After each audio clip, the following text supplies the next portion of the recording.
Hi friends, welcome back to Mahi with Priya.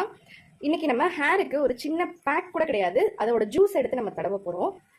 டக்குன்னு சட்டுன்னு ready பண்ணிடலாம். ஒரு 10 நிமிஷம் ஸ்கேல்ப்ல இருந்தால் போதும், அப்படியே நம்ம ஹேர் வாஷ் பண்ணிடலாம். அதுக்கு என்னென்ன தேவை அப்படின்றது சொல்லிடுறேன். இப்போ ஒருத்தரோட ஹேருக்கு லாங்காக இருந்தால் இன்னும் கொஞ்சம் எக்ஸ்ட்ரா சேர்த்துக்கோங்க. எனக்கு short and thick hair, so அதனால நான் இந்த ப்ரொபோஷனில் எடுத்துக்கேன். உங்களுக்கு எவ்வளோ ஜூஸ் வேணுமோ அதுக்கு தகுந்த மாதிரி எடுத்துக்கோங்க. ஒரு சின்னதாக ஒரு 10 வெங்காயம் எடுத்துக்கேன், சின்ன வெங்காயம். ஒரு 15 பல் தேங்காய் சில்லு எடுத்துக்கேன். ஒரு கைப்பிடி அளவு கருவேப்பிலை எடுத்துருக்கேன்.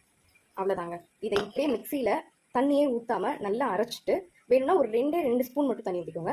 நல்லா அரைச்சிட்டு அதில் இருக்க ஜூஸ் ஃபுல்லாக ட்ரை பண்ணிடணும். அந்த ஜூஸ் எடுத்து ஸ்கேல்பில் ஃபுல்லாக தடவிட்டு ஒரு 10 மினிட்ஸ் விட்டால் போதும். உங்களுக்கு டைம் இருந்தால் ஒரு ½ hour விட்டுலாம்.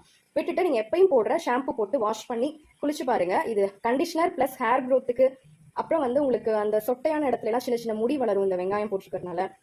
நிறைய பெனிஃபிட்ஸ் இருக்கு. நீங்க இதை தொடர்ந்து வீக்லி ஒன்ஸ் மட்டும் ட்ரை பண்ணி பாருங்க. பார்த்துட்டு எப்படி இருக்குன்னு சொல்லுங்க. இப்போ அரைச்சிட்டு ஜூஸ் எடுத்து ஸ்கேல்ப்ல தடவலாம். ஸ்கேல்ப்ல ஃபுல்லா தடவிட்டு அதுக்கப்புறம் உங்களோட ஹேர்ல ஃபுல்லா எண்டு வரைக்கும் ஒரு ஸ்ப்ரே பாட்டில் ஊற்றி ஸ்ப்ரே பண்ணிக்கோங்க. நான் ரெடி பண்ணிட்டே ஸ்ப்ரே பண்ண போறேன். 10 மினிட்ஸ்க்கு அப்புறம் நீங்க குளிச்சுக்கலாம் எப்பயும் போட்டு ஷாம்பு போட்டு. அப்புறம் உங்களுக்கு ஹேர் ஆயில் வீடியோ நம்மளோட சேனல்ல அப்லோட் ஆயிருக்கு. அது வேணுங்கிறவங்க செக் பண்ணிக்கோங்க. தேங்க்யூ, தேங்க்ஸ் ஃபார் வாட்சிங்.